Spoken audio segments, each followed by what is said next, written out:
Hello and welcome to DIY EV Chat. My name's Tom Cheesewright, and in this series I interview people who've built their own electric cars, and occasionally those people who help us in that community of people who do that, whether they build components or share information or share ideas. But today I'm interviewing somebody who's gone down a very similar path to me, someone who's converted a BMW Z3. Hello and welcome to the podcast. All right, thanks for having me. Now tell me, Andy, what's your background? The first question I ask everybody is, what's your background? What skills did you bring to this project? Did you have a job in some sort of engineering industry?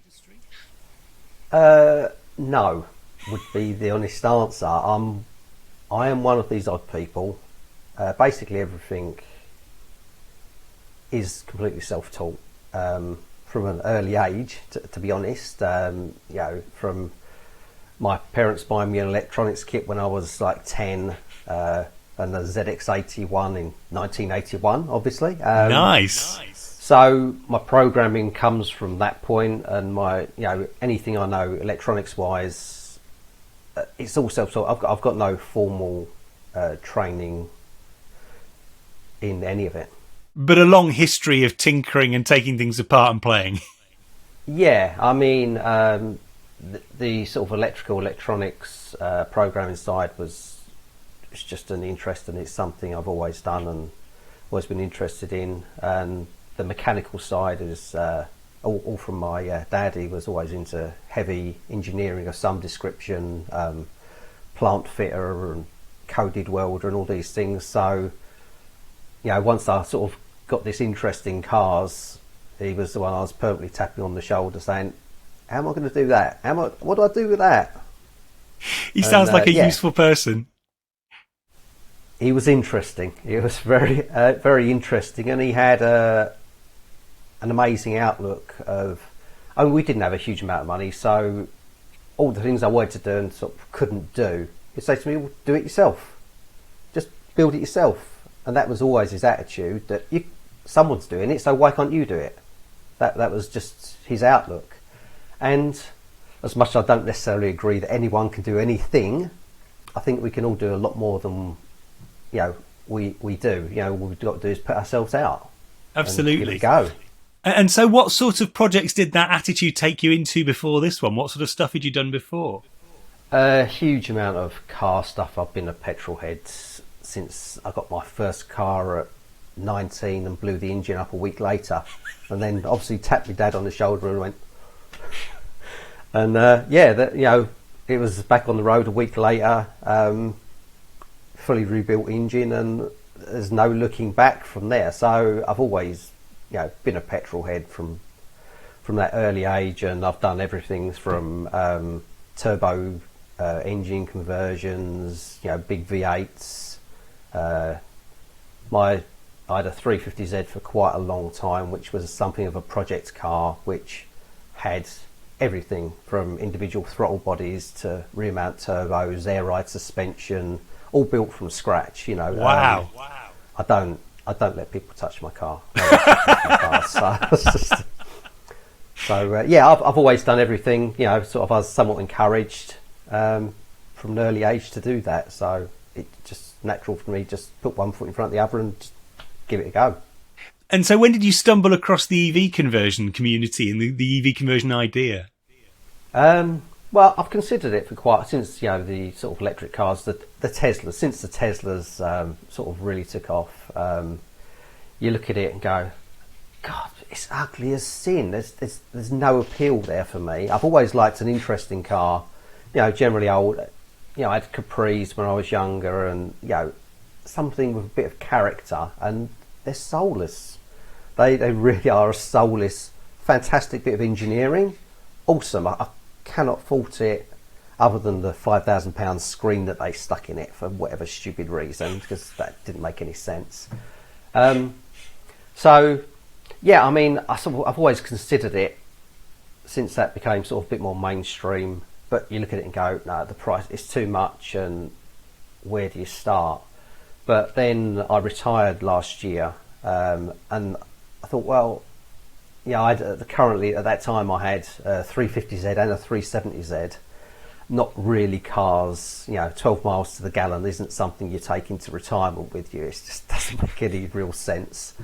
So I was, from then on out, I was looking for a project to do, something with interest. Boxster, Z3 were my sort of prime targets, but the Boxsters were just going for stupid money at the time, and I just wasn't willing to pay it. I just, blown engines, and you still want like £6,000. Are you kidding me?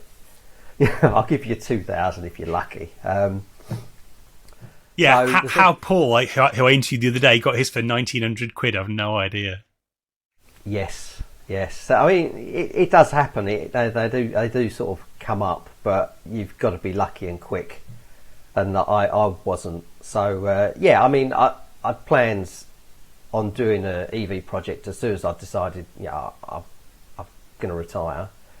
And I just couldn't find anything. Everything, the prices went silly because it was sort of locked down. At the end of lockdown, prices had gone silly, and I thought, I just don't know. And I was driving a little Mini Cooper S, little supercharged Cooper S at the time, having got rid of the big gas guzzlers, and I thought, I'll convert that because it's such a fun car. It's amazing. Yeah.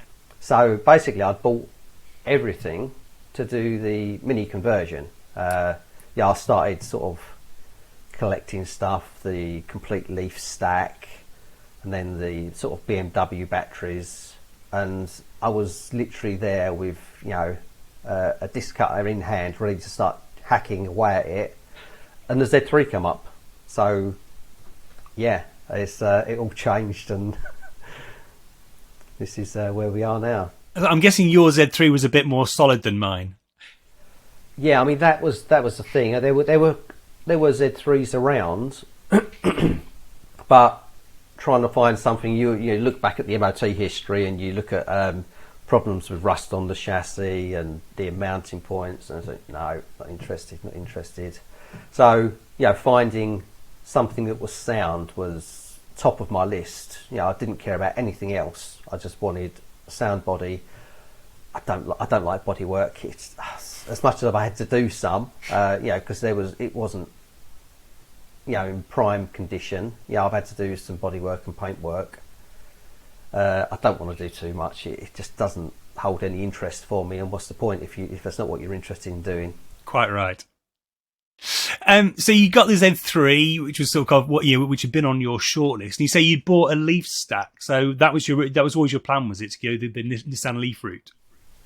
The Leaf gave me the most sort of options to what I could convert. Realistically, I didn't like the Mitsubishi. Just seemed a little bit underpowered for my liking, even though it was smaller. You go with Tesla. Again, you're limited what you can convert. As much as I quite like the idea of getting one into the Z3, I'm not sure it's feasible. So the Leaf stack was, the one I came up with, right or wrong. It's a decision I made. And you've gone, likewise, you've bolted that up to the manual gearbox? Yes, with a big thick chunk of alley and half of the Leaf gearbox housing. Okay. And did you make that up yourself? Yeah. I mean, being somewhat of a geek, I've got a CNC milling machine which I built.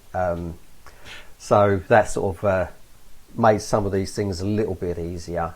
But it was quite a painful process though, actually, because it's that centre hole. Locating that centre hole is just a nightmare. Even scanning it on a CNC with a camera, it was still so difficult to try and sort of locate it. Yeah, it is. It's a huge challenge, and I ended up going down the Damien Maguire route of stacking it all up with the bolts only loosely done up and spinning them until it stops vibrating. Which, I mean, in the end worked, but it doesn't feel particularly sophisticated. Yeah, I mean, that's what I did with my first engine conversion, was a V8 into a Capri, and that's exactly what I did with that. And yeah, it doesn't feel like the best way to do things. I mean, it worked, you know, it was fantastic, but yeah, it's not ideal. No. So you got that bit done. What are you using to control the Leaf stack? I've got the plug-in board, the replacement from Johannes. So Okay. that's I bought that at the same time as the stack, basically, because you know, I discovered the EV community, as it were, as you most people seem to. Damien Maguire on YouTube. It's like, wow, I like this.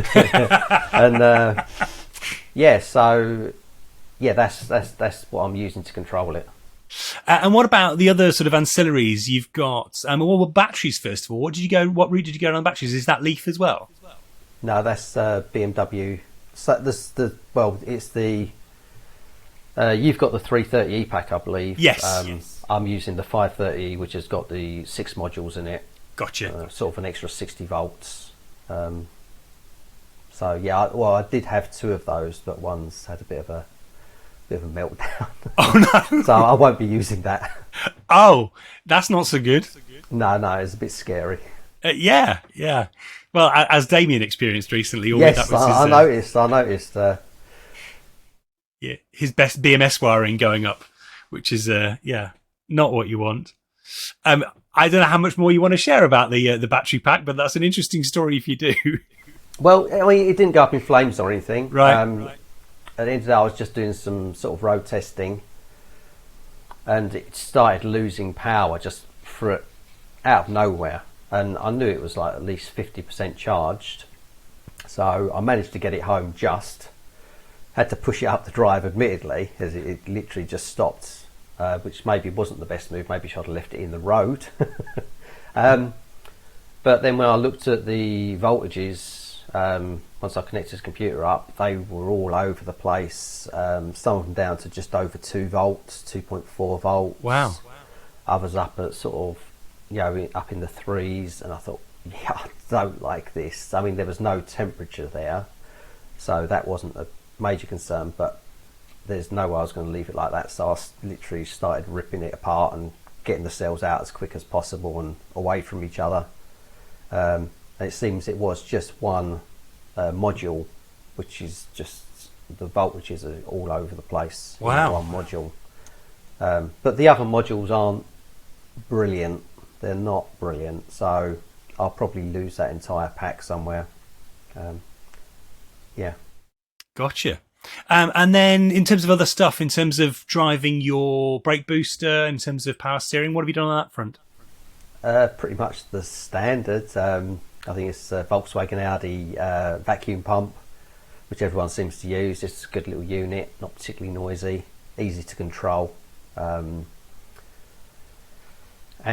the power steering, I've currently gone with the Volvo, which I think is the same as certain Fords and other cars and Vauxhalls. Okay. It's the same one you've got, basically. Yeah. But I weirdly couldn't get mine to work to start with in its fallback mode, where they're supposed to just ramp up to 70%. Yeah. So that wasn't working. I don't know why. I think that was the dodgy battery I actually was trying to power it from. Okay. I think the voltage was too low. So I went over to CAN bus control for that, which for some reason it worked with, even off the same battery. So sort of the upside of that is I've got full CAN bus control over the speed. So, and is that built into Johannes's board? No. Interesting. I've got basically my own control board, which I've built, which interfaces with what will be the 2 BMS systems, the one from each battery pack, the car, the inverter. So it's got 3 CAN buses on it, and also controls, as I say, the power steering, the brake booster, interfaces with the all the instrument cluster for the car. Basically, it does all of the interfacing with everything. Brilliant. And where did you get because I've been looking for someone who knows the CAN bus signals to control those power steering pumps. Did you capture that yourself? Oh God, no. That, I mean, to be honest, that's been the biggest issue through this whole process is information. It's out there. I think most, or not all of it maybe, but most of it is out there. But trying to pull it all together and find information that's correct as opposed to what someone has just written down on the internet, because I mean that's just full of rubbish. Some of it is just complete rubbish you discover afterwards and think, what was the point in that? So yeah, I mean, a lot of that information is there, but as I say, trying to get it all in one place and all correct. And it's even little things like, oh, it's not working. Why isn't it working? Oh no, I'll try this. Oh, it's extended CAN. It tells me that nowhere, there's no information anywhere. You know, you can send all the codes you want. If it is, I say, is the biggest issue I've found is the sort of nature of the information that's out there not being complete and full. I've finally got around to knocking up a little ESP32 CAN bus logger to stick in my running Z3 so that I can capture the last of the messages to get everything running properly, because I didn't get around to that on the last 2 cars, stupidly. Yeah, me too. I just dived in and started ripping it apart stupidly. I'll share all that as soon as I've got it. Then, but I'll swap you for the CAN bus messages for controlling the power steering pump. Yeah, I can do that, no problems whatsoever. So I've got quite a lot for the actual instrument cluster as well, which is lots of trial and error and little weird things it does. You go, why? Well, that would explain why I haven't managed to get it working so far, because I just couldn't get anything running on that. I got sort of, occasionally sort of weird, like half the right result, but then it didn't stick around or whatever. Yeah. The old rev counter will just do that and go, oh no, stop again. Exactly that. And so where did you do all this? Have you got space to work at home? The drive. Yeah, no, not really. My garage, you could get a smart car in my garage, and that would, well, not right now you wouldn't. If I emptied it, you'd be able to get a smart car in it. So no, I haven't really got anywhere to work, which is obviously difficult now. This sort of weather we've got coming up, it's going to limit me somewhat. I was going to say it's warm at least, but it's certainly too wet for being out there very much. Yeah, for working on high voltages, it's not ideal, is it really? So you had the skills to sort of put it all together, which is good for your sort of previous interests and previous work. So you got it all together. You had an interesting with the insurance where your insurer was happy to cover you while you were doing the conversion. I thought was cool. Yeah, it's very good, very good. I've made them fully aware of all of it. You don't mess with insurance. No, it's just not worth it. It's just ridiculous. So yeah, I made them fully aware that I was wanted to do this conversion, and it would take X amount of time. Don't know. You tell me. So yeah, that's very good. You mentioned the biggest challenges have been information. Anything else sort of tripped you up along the way?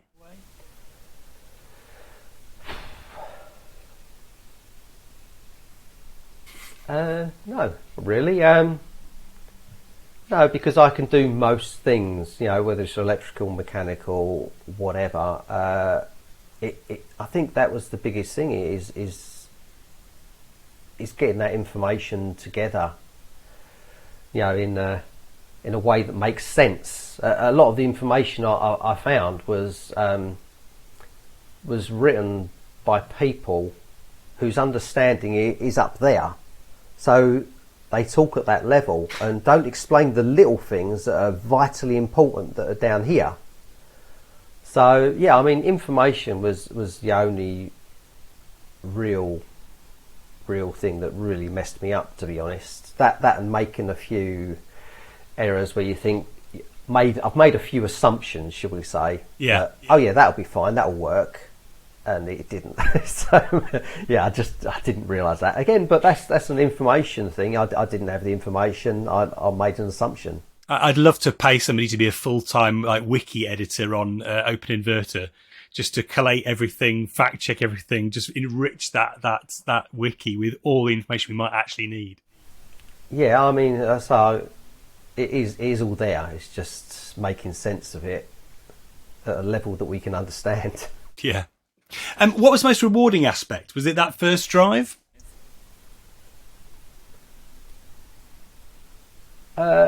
Weirdly, no, because I was reasonably confident that it was going to work. Yeah, I'd had the motor running on the bench, and once you got the motor running on the bench, you go, well, it's only a matter of bolt it up and put it in, so it's going to work. Yeah, what little niggling issues you're going to have on the way are beside the point. I think one of the quite rewarding parts of it is the amount of people who stop, because I'm working outside. I mean, it's a huge amount of people now. They're regulars almost. This and there's a lot of interest and a lot of genuine sort of interest. And they go, really? I mean, well, yeah, this is what I'm doing. Honestly, I'm not lying to you. Just take a look. But that's been quite rewarding. The sort of level of interest that it's sort of generated. It's interesting because I got to know a lot of my neighbours a lot better, and for the same reason, like coming around asking what on earth I was doing. And then having moved into the garage, I'm now getting to know all of the neighbours in the garage who are like, what are you doing in there? They're coming in and having a tour. Met a guy with a Volkswagen ID3 the other day who was very curious about what was going on. Had an interesting conversation about, real world experience ownership of an ID3, which wasn't 100% positive, but he's certainly fun to drive, I believe, even if it is very, very heavy. Do you have a sense of what it's cost you to do the project, if you're happy to share that? Yeah, I'll keep complete track of everything. Maybe I've missed off the odd things like connectors, which are horrendously expensive. HV connectors, just ridiculous money. But I did try to use a lot of OEM cables, connectors wherever possible, to the point where I've even bought I've got a BMW X5 cable with the plugs on the end. Oh wow! So that I bought specifically for when I add the second battery pack. So I've got the proper connectors at both ends, just more for safety than anything else. But cost-wise, if I look at what's actually in the car, as opposed to what I bought and went, I didn't think about that, that's not going to work, which is quite a substantial amount, if I'm honest. I'm also obviously taking out the battery pack that I won't be fitting. Then, as it stands on the road, he said, I've scribbled it down, there you go, 5,500. Brilliant. Plus the car. Which, for the performance a Leaf motor is going to give you, is spectacular. It is quite good. It is adequate. It's not, groundbreaking, but it's pretty good. Yeah, you wouldn't. It'll put a smile on your face. I'm very, very keen to get mine back on the road now that we've got these the upgrades to the Open Inverter firmware, because I'm thinking given the performance that Jamie's getting in his Beetle with the little Outlander motor, he's seen about a 75% increase in performance from that. I'm very interested into what I'm going to get with the bigger Outlander motor. It should be reasonably nippy. I'm not sure if you've got the latest firmware on yours, but I don't think the Leaf has seen massive gains because it was already more powerful. It was the sort of the low inductance motors, low reluctance, can't remember. It was a particular type of motor that's seen big gains now. So I need to get mine back on the road for all sorts of good reasons. What's your favourite tool in the process? What's been most useful? It has been most useful, especially fabrication wise.